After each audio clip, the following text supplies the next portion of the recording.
여러분 안녕하십니까? 저작권에 대한 궁금증을 풀어드리는 미래저작권연구소의 오승종 변호사입니다. 지난 영상을 통해서 우리 저작권에는 저작인격권과 저작재산권 이렇게 두 가지 크게 나누어지는 권리가 있고요. 이 저작인격권은 다시 공표권, 성명표시권, 동일성 유지권이라는 세 가지 권리로 구성이 되어 있다. 그리고 저작재산권은 복제권, 공용권, 공중송신권, 전시권, 배포권, 대여권, 2차적 저작물 작성권 이렇게 7가지 권리로 구성이 되어 있다 말씀을 드렸죠. 우리가 저작권 침해를 주장할 때에는 그냥 막연히 저작권 침해다 이렇게 주장해서는 안 되고 그 저작권 중에서 어떤 권리가 침해되었는지를 분명하게 밝혀주어야만 한다는 것을 제가 말씀을 드렸습니다. 특히 재판을 한다거나 경고장을 보내거나 내용 증명을 보내거나 또는 형사 고소를 할 때 막연히 저작권 침해다 이렇게 주장을 해서는 안 되고 반드시 어떤 권리, 저작재산권 중에서 어떤 권리 또는 저작인격권 중에서 어떤 권리가 침해되었는지를 분명하게 밝혀줘야 한다는 것을 말씀을 드렸습니다. 또 지난 영상을 통해서 저작인격권 3가지에 대해서는 설명을 드렸고요. 또 저작재산권 중에서 복제권과 그리고 공연권에 대해서 말씀을 드렸습니다. 자, 오늘은 공중송신권, 저작재산권 중에서 공중송신권에 대해서 말씀을 드리겠습니다. 공중송신권은 특히 이 유튜브 영상을 제작하시거나 이런 1인 미디어 서비스 사업을 하시는 분께는 가장 중요하고 또 직접적으로 영향을 받는 그런 권리이기 때문에 잘 알아두실 필요가 있습니다. 그러면 공중송신에 대해서 설명을 드릴 텐데요. 내용이 조금 길어서 영상 한 번에 다 마칠 수 있을지는 모르겠습니다. 만약 다 마치지 못하면 다음 영상을 통해서 또 곧이어 설명을 드리도록 하겠습니다. 먼저 우리 저작권법은 공중송신을 이렇게 정의하고 있습니다. 공중송신이란 저작물, 실현, 음반, 방송 또는 데이터베이스를 공중이 수신하거나 접근하게 할 목적으로 무선 또는 유선 통신의 방법에 의하여 송신하거나 이용해 제공하는 것을 말한다.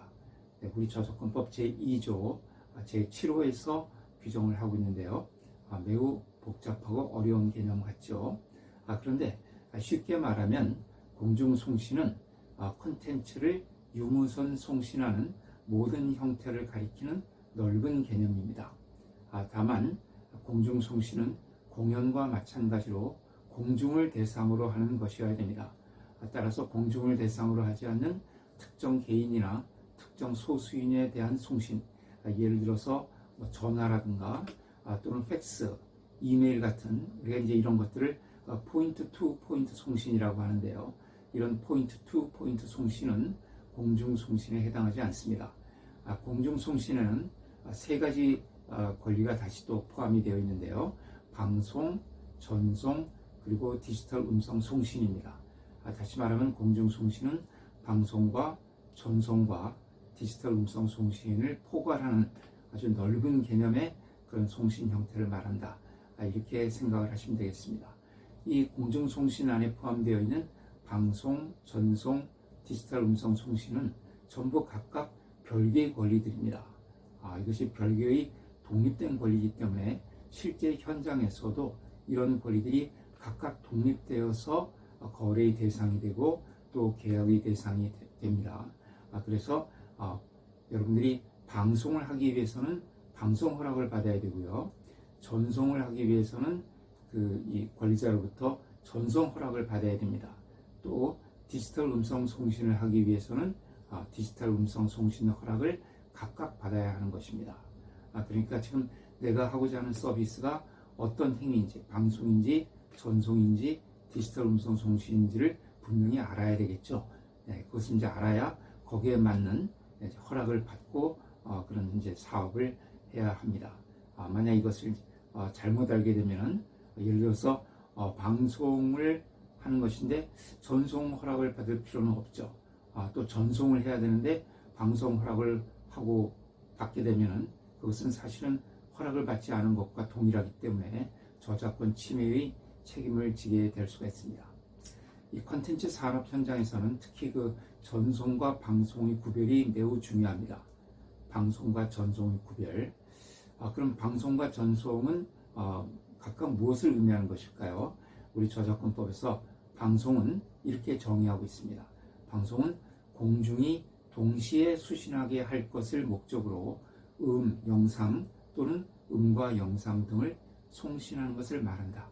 이렇게 정의를 하고 있습니다.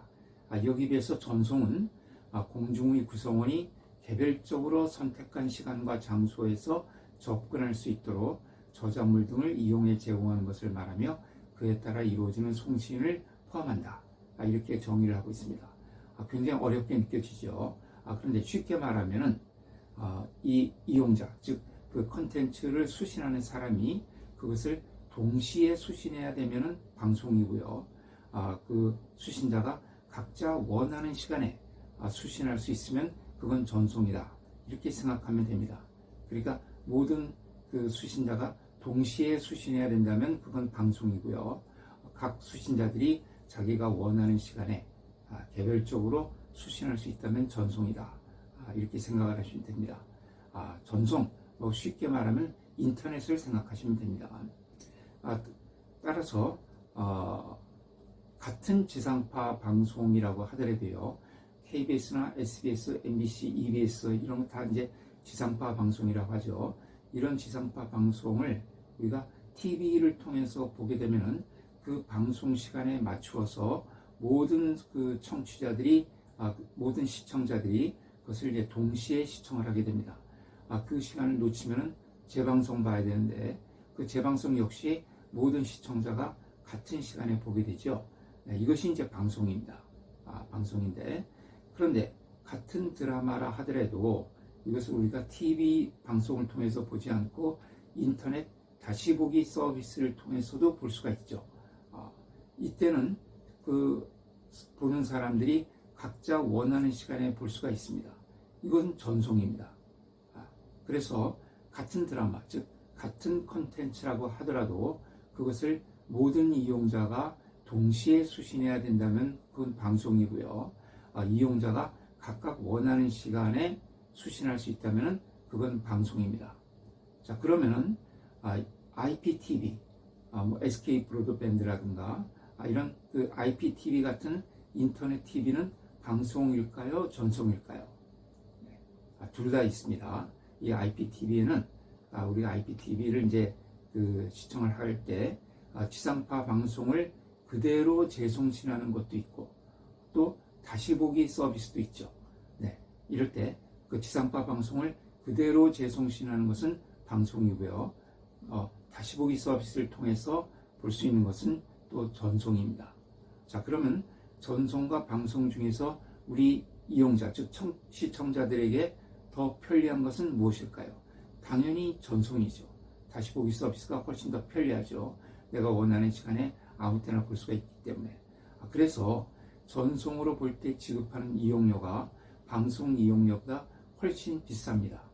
우리 시청자들이 전체 지상파 방송을 모두 이용하면서 지급하는 이용료는 기껏해야 한 달에 2,500원 정도의 방송 수신료가 전부입니다. 그나마 MBC나 SBS 같은 방송은 광고 기반의 방송이기 때문에 사실상 우리가 방송 수신료도 지급하지 않습니다. 방송 수신료 대부분은 KBS가 가져가고요. 그 중에 한 70원 정도가 EBS에 분배가 된다고 합니다. 이에 반해서 우리가 IPTV를 통해서 인터넷 다시 보기 같은 그런 전송 서비스를 이용하기 위해서는 프로그램마다 현금이나 또는 인터넷 캐시 같은 상당한 이용료를 지급해야 되죠. 그리고 이때 지급하는 이용료는 방송 수신료와는 비교가 되지 않을 정도로 비쌉니다. 자, 이렇게 방송과 전송은 분명하게 구별이 됩니다. 그런데 네트워크 환경과 또 디지털 기술이 발달하면서 이것이 방송인지 전송인지 판단하기가 매우 어려운 그런 애매한 서비스들이 많이 개발되기 시작을 했습니다. 왜 이런 서비스들이 개발이 되냐 하면은 콘텐츠 유통이나 중개 서비스를 제공하는 사업자들의 입장에서는 그 원가를 낮추기 위해서 가급적 자기 서비스를 전송이 아닌 방송의 형태로 만들려고 노력을 합니다. 왜냐하면 이것이 전송이 아니라 방송이 되어야 그 권리자들, 즉 저작권자들에게 지급하는 그 이용료가 아주 이제 저렴하게 될 수가 있거든요. 또 그렇게 하면서도 그 실질적인 서비스의 효과는 전송처럼 이렇게 될 수 있는 그런 서비스를 개발하려고 많이 노력을 합니다. 예를 들어서 이런 서비스를 한번 생각을 해보죠. 자, 그 아날로그 방송 시대 때는 그 전파로 방송 신호를 송출하기 때문에 개설할 수 있는 채널의 숫자에 제한이 있었습니다. 예를 들어서 그 SBS는 5번, 그 다음에 KBS 제2TV는 7번, KBS 제1TV는 9번, 또 EBS는 뭐 13번, MBC는 11번, 이렇게 5, 7, 9, 11, 13 이렇게 채널이 떨어져 있죠. 네, 이렇게 채널을 이제 굳이 띄웠던 이유는 그 채널을 촘촘하게 개설을 하게 되면 이 전파 사이에 간섭 현상이 되어서 수신이 제대로 되지 않는 그런 문제점 때문에 그렇게 했던 것입니다. 따라서 그 아날로그 방송 시대 때는 이렇게 개설할 수 있는 채널의 숫자가 아주 제한되어 있었다는 거죠. 그런데 디지털 방송에는 이런 제한이 없다고 그래요. 기술적으로. 그래서 이론상으로는 무한대로 채널을 개설할 수 있다고 합니다. 자, 이런 기술을 바탕으로 해서 어떤 음악 콘텐츠의 중개 사업자가 채널을 1번부터 1000번까지 1000개의 디지털 방송 채널을 개설을 한다고 한번 가정을 해보죠.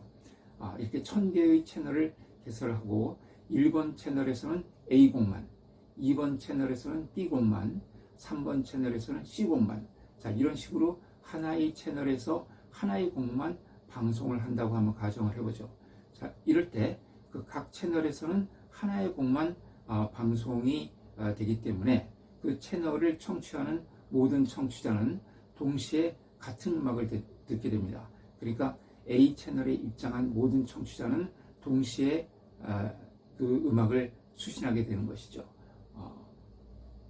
이렇게 되기 때문에 사실 이것은 이제 형식적으로 보면 방송에 가깝죠. 그런데 실질적으로 청취자의 입장에서는 A곡을 들으려면 1번 채널에, B곡을 들으려면 2번 채널에, C곡을 들으려면 3번 채널에 입장을 하면 됩니다. 그러니까 자기가 사실상 원하는 시간에 원하는 음악을 언제든지 들을 수 있는 그런 효과를 누리게 되죠. 물론 이제 그 A 채널에 들어갔을 때 지금 이제 흐르고 있는 음악을 처음부터 듣지 못할 수는 있죠. 처음부터 듣지 못하고 지금 이제 노래가 나오고 있는 그 중간부터 들어야 되는 그런 불편한 점은 약간은 있지만, 그러나 이제 잠깐만 기다리면 이제 처음부터 그 곡이 1번 채널에서는 A곡이 계속적으로 지금 반복되어서 재생돼서 송신이 되고 있기 때문에 내가 언제든지 A곡을 처음부터 들을 수 있는 사실상의 그런 전송과 같은 효과를 누리게 됩니다. 이렇게 형식적으로 보면, 또 외형적으로 보면 방송의 모습을 취하고 있지만 실질적으로는 전송과 같은 효용을 이용자에게 제공할 수 있는 이런 서비스들이 나타나게 된 겁니다. 자, 이렇게 중개 사업자, 또 특히 그 콘텐츠 제공 사업자들은 외형적으로 또는 형식적으로는 방송이라는 점을 내세워서 저작권자들에게는 방송 사용료에 해당하는 아주 저렴한 가격을 지불하고, 또 반면에 이용자들에게는 이것이 사실상 전송과 같은 그런 효과를 제공한다는 점을 내세워서 비싼 이용료를 지급받을 수 있게 됩니다. 이렇게 기술이 발달하면서 이런 서비스들이 많이 개발이 되고 있기 때문에 전송과 방송의 구별이 매우 중요하고 또 사실상 매우 어렵습니다. 전송과 방송은 분명하게 구별이 되어야 되지만 그 구별이 기술과 네트워크가 발달하면서 그 구별이 굉장히 어려워진 것이죠. 그래서 어떤 서비스가 전송이냐 방송이냐를 놓고 콘텐츠 권리자와 중개 사업자들 사이에서 분쟁이 발생하는 경우가 자주 있습니다. 이 공중송신은 매우 중요합니다. 이 안에 아주 중요한 그런 전송과 방송, 디지털 음성 송신이 포함되어 있기 때문에 우리가 이 부분을 잘 알아두어야 되는데요. 오늘은 시간이 많이 지났기 때문에 여기까지 설명을 드리고 다음 시간에 이어서 그럼 디지털 음성 송신은 무엇이냐, 그리고 방송과 전송 또 그리고 디지털 음성 송신을 구별하는 방법에 대해서 좀 더 세부적으로 말씀을 드리도록 하겠습니다. 오늘 영상이 여러분들에게 도움이 되었기를 바랍니다. 수고하셨습니다. 감사합니다.